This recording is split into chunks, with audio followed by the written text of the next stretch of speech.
నమస్కారం అండి, నా పేరు రవి. నేను జర్మనీలో బెర్లిన్ సిటీలో ఉంటాను. సో సోషల్ మీడియాలో డిబేట్ నడుస్తూనే ఉంది, జర్మనీ మంచి కంట్రీయా కాదా, అదంతా డిఫరెంట్ టాపిక్. సో ఇవాళ ఈ వీడియోలో నేను కొన్ని ఫ్యాక్ట్స్ షేర్ చేస్తాను. దాని తర్వాత మీరే డిసైడ్ చేయండి జర్మనీ మంచి కంట్రీయా కాదా. సో ఈ వీడియోలో నేను జర్మనీలో లీవ్స్ గురించి మాట్లాడబోతున్నాను. మనం కంపేర్ చేద్దాము జర్మనీలో లీవ్స్ ఎలా ఉంటాయి, ఇండియాలో ఎలా ఉంటాయి. నాకు గుర్తున్నంత మట్టుకు ఇండియాలో సంవత్సరానికి 15 లీవ్స్ ఉండేటి అప్పుడు కంపెనీలో పనిచేసినప్పుడు. తర్వాత ఒక మేబీ 10 days సిక్ లీవ్స్ ఉండేటివి. ఇప్పుడు ఏమైనా చేంజ్ అయి ఉండొచ్చు. సో అప్రాక్సిమేట్లీ 25 లీవ్స్ ఒక ఎంప్లాయీకి ఉండేటి అన్నట్టు సంవత్సరానికి. ఇక జర్మనీ విషయానికి వస్తే జర్మనీలో 30 లీవ్స్ ఉంటాయి, అవి పర్సనల్ లీవ్స్ అన్నట్టు. అదే మనం సిక్ అయ్యామనుకోండి, సిక్ లీవ్స్ చాలా ఉంటాయి. ఆల్మోస్ట్ మీరు 1.5 months సిక్ అయినా కానీ మీకు ఫుల్ శాలరీ పడుతుంది. సో అండ్ ఎవరన్నా ఆల్మోస్ట్ ఈ 1.5 months తర్వాత ఎవరిదన్నా సిక్నెస్ ఇంకా ఎక్స్టెండ్ అయ్యింది అనుకోండి, 1.5 year వరకు వాళ్ళు సిక్ ఉన్నా గానీ వాళ్ళకు శాలరీ వస్తుంది. ఎంత వస్తుంది ఇవన్నీ నేను ఎక్స్ప్లెయిన్ చేస్తాను. తర్వాత జర్మనీలో కొన్ని స్పెషల్ హాలిడేస్ ఉంటాయి. ఇప్పుడు మీరు ఇల్లు మారారనుకోండి, అప్పుడు మీకు 1 day స్పెషల్ లీవ్ దొరుకుతుంది. సో ఇలాంటి లీవ్స్ కూడా సపరేట్ కేటగిరీ ఉంది, దాని గురించి కూడా ఎక్స్ప్లెయిన్ చేస్తాను. తర్వాత ఇప్పుడు హస్బెండ్ అండ్ వైఫ్ వర్క్ చేస్తున్నారు, వాళ్ళ పిల్లలు సిక్ అయ్యారు. అలాంటప్పుడు మన పిల్లలు సిక్ ఉన్నారని కూడా మనం లీవ్ పెట్టొచ్చు. సో సంవత్సరానికి ఎన్ని లీవ్స్ పెట్టొచ్చు, అలా లీవ్ పెడితే మనకు ఎంత పర్సంటేజ్ ఆఫ్ శాలరీ మనకు వస్తుంది.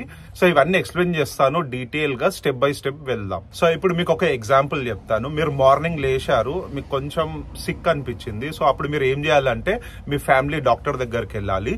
జర్మనీకి ఎవరైతే కొత్తగా వస్తారో వాళ్ళు ఉన్న లొకేషన్ లో హాస్పిటల్స్ లోకి వెళ్ళి నాకు ఫ్యామిలీ డాక్టర్ కావాలి, నేను రిజిస్టర్ చేసుకోవచ్చా అని అడగాలి.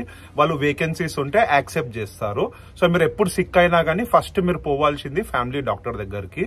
సో యూజువల్లీ జర్మనీలో కంపెనీస్ మార్నింగ్ 8-8:30కి వర్క్ స్టార్ట్ అవుతుంది. సో మీరు ఏం చేయాలంటే మీ మేనేజర్ కి మెసేజ్ చేయాలి, నేను కొంచెం సిక్ ఫీల్ అవుతున్నాను, నేను డాక్టర్ దగ్గరికి వెళ్ళాను, కొంచెం ఆఫీస్ కి లేట్ వస్తానని చెప్పాలి. జర్మనీలో లేట్ వెళ్ళడం పద్ధతి కాదు. ఎవరైతే ఆఫీస్ కి రెగ్యులర్ గా లేట్ వెళ్తారో వాళ్ళని ఫైర్ చేసి పడేస్తారు. సో నేను లేట్ అవుతున్నాను, సిక్ ఉన్నాను అని ఒక మెసేజ్ పంపించాలి.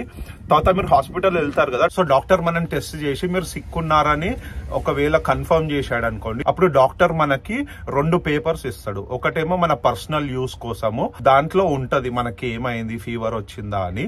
సెకండ్ పేపర్ లో మనకి ఏమైందో మెన్షన్ చేసి ఉండదు, జస్ట్ సిక్ డేస్ ఉంటాయి అన్నట్టు.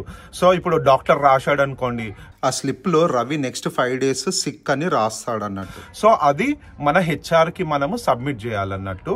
ఇంకొకటి ఉంటది లెటర్, అది ఆటోమేటిక్ మన హెల్త్ ఇన్సూరెన్స్ కి డాక్టర్ నుంచి వెళ్ళిపోతుంది అన్నట్టు సిస్టమ్ లోనే.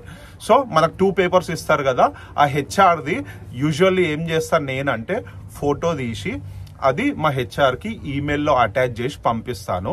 కానీ జర్మనీలో ఇప్పుడు కొత్తగా ప్రాసెస్ స్టార్ట్ అయింది. ఆటోమేటిక్ గా డాక్టర్ నుంచే మన కంపెనీ హెచ్ఆర్ కి ఒక మెసేజ్ వెళ్ళిపోతుంది, పలానా క్యాండిడేట్ ఇన్ని డేస్ సిక్ ఉంటాడు అని. కాకపోతే ఆ మెసేజ్ ఏంటంటే కొంచెం డిలే ఉంటది ప్రాసెస్. సో నేనేం చేస్తానంటే, సో ఈ లెటర్ ని ఫోటో తీసి మా బాస్ ని సీసీ పెట్టి హెచ్ఆర్ కి రాస్తాను, నేను సిక్ ఉన్నాను, నెక్స్ట్ 5 days రాను అని మెన్షన్ చేస్తాను. మెన్షన్ చేసి ఈమెయిల్ పంపిస్తాను కదా. అకార్డింగ్ టు రూల్స్ మా బాస్ నన్ను ఫోన్ చేయొద్దు. సో నేను ఈ కంపెనీలో పనిచేసి ఆల్మోస్ట్ 5 years అవుతుంది. మా బాస్ దగ్గర ఇప్పటి వరకు నా ప్రైవేట్ నంబర్ లేదు. సో ఇండియాలో లిటరల్లీ మేనేజర్స్ హెరాస్ చేస్తారు, ఫోన్ చేసి పని చేయమంటారు. ఇక్కడ అలా ఉండదు.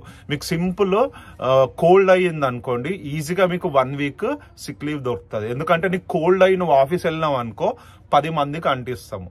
సో అది ఇక్కడ కాన్సెప్ట్. ఇక్కడ కొంచెం సిక్ అయినా గానీ ఈజీగా 5 days సిక్ లీవ్ వస్తుంది. ఇప్పుడు మీకు ఇంకో ఎగ్జాంపుల్ చెప్తాను. నేను సైకిల్ మీద వెళ్తున్నాను, సడన్ గా కింద పడిపోయాను, నా కాలో చెయ్యో ఇరిగింది అనుకోండి. అప్పుడు నాకు ఎక్కువ రోజులు సిక్ లీవ్స్ కావాలి కదా.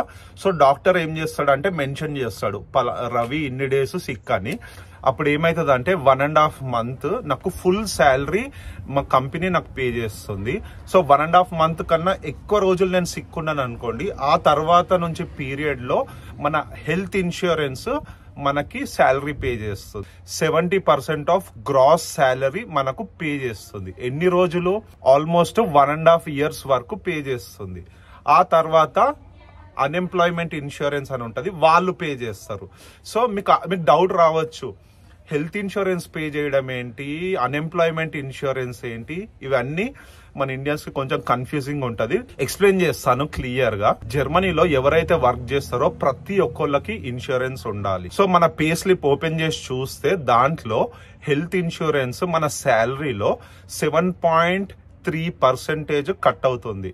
ఈచ్ ఎంప్లాయీ 7.3% వాళ్ళ శాలరీలో హెల్త్ ఇన్సూరెన్స్ కి కడతాడు అన్నట్టు. సో కంపెనీస్ ఏం చేస్తాయి అంటే దాన్ని మ్యాచ్ చేస్తాయి. వాళ్ళు కూడా కంపెనీ 7.3 మన తరపు నుంచి హెల్త్ ఇన్సూరెన్స్ కి కడతారు. సో నేను 14.6% మంత్లీ నా నుంచి మా కంపెనీ నుంచి హెల్త్ ఇన్సూరెన్స్ కి డబ్బులు పోతున్నాయి అన్నట్టు.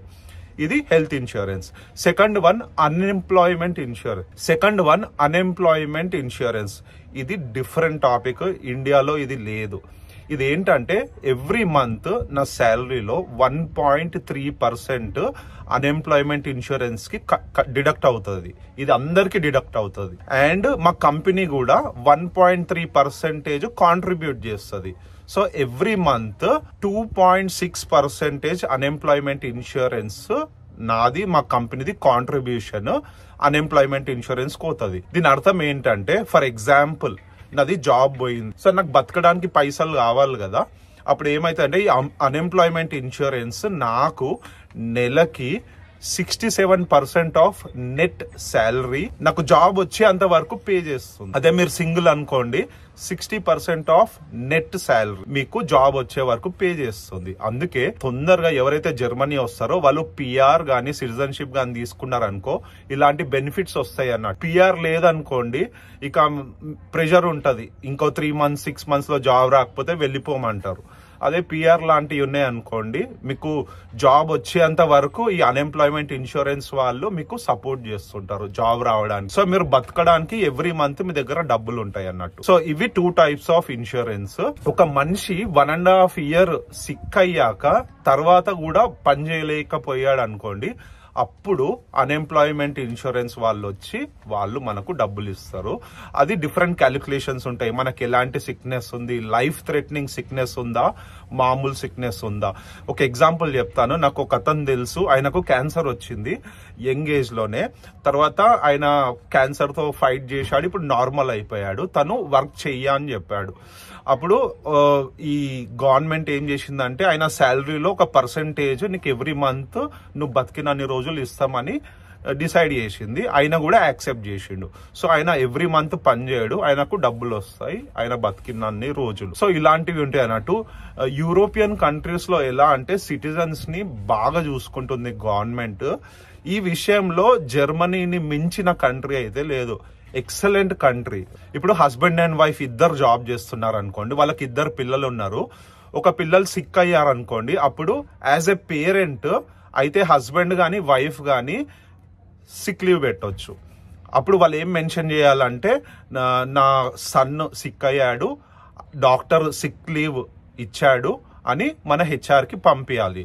సో ఇలా చేస్తే ఏమవుతుంది మన నెట్ శాలరీలో 90% మాత్రమే మనకు వస్తుంది, 10% తీసేస్తారు. ఇది ఎందుకు అంటే జర్మనీలో సిస్టమ్ ఎలా ఉందంటే ఇక్కడ పాపులేషన్ తక్కువ ఉంది కదా. సో గవర్నమెంట్ ఎంకరేజ్ చేస్తుంది పిల్లలు ఉండాలి అని.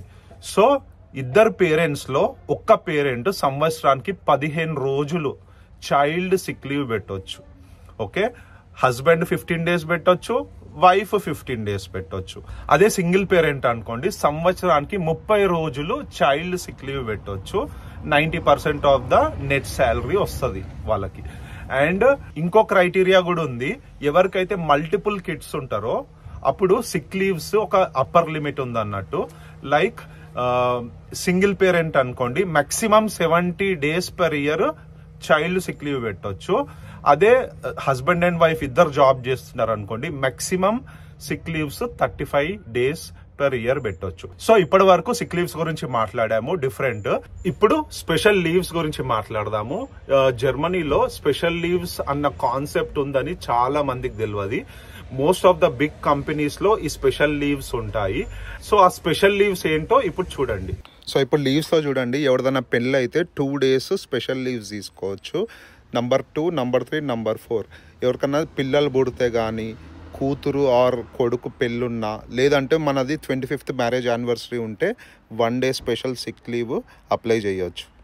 సో తర్వాత డిఫరెంట్ కేటగిరీస్ ఉన్నాయి. ఇల్నెస్ కానీ, డెత్ కానీ అలాంటివి జరిగితే దానికి తగ్గట్టు డేస్ ఎన్ని స్పెషల్ లీవ్ పెట్టాలో ఇక్కడ ఉంది. యూజువల్ ఇక్కడ మెన్షన్ చేసిన rules especially related to death అవి జర్మనీలో మన ఇంట్లో ఫ్యామిలీ మెంబర్స్కి కౌంట్ అవుతుంది. మీరు ఒక కంపెనీలో లాంగ్ టర్మ్ పనిచేసినప్పుడు 25th anniversary, 40th and 50th యానివర్సరీకి 1 day స్పెషల్ లీవ్ అప్లై చేయొచ్చు. ఆ తర్వాత మీరు ఇల్లు మారారనుకోండి, అప్పుడు 1 day స్పెషల్ లీవ్ అప్లై చేయొచ్చు. కాకపోతే మీరు అన్మెల్డింగ్ అని ఉంటుంది, ఇల్లు మారితే అన్మెల్డింగ్ డాక్యుమెంట్ హెచ్ఆర్కి సబ్మిట్ చేయాలి. సో ఈ వీడియో స్టార్టింగ్ లో చెప్పాను, ఒక కంపెనీలో సంవత్సరానికి 30 days లీవ్స్ ఉంటాయని. కొన్ని కంపెనీస్ లో 32 days కూడా ఉంటాయి, కొన్నిట్లో 28 days కూడా ఉంటాయి. కానీ జనరల్ గా జర్మనీలో ఎంప్లాయీకి చాలా లీవ్స్ ఉంటాయి. సో ఈ వీడియో మీకు నచ్చింది అనుకుంటున్నాను. మీకు ఏమైనా కమెంట్స్ ఉంటే రాయండి, నేను తప్పకుండా ఆన్సర్ చేస్తాను. Thanks for watching.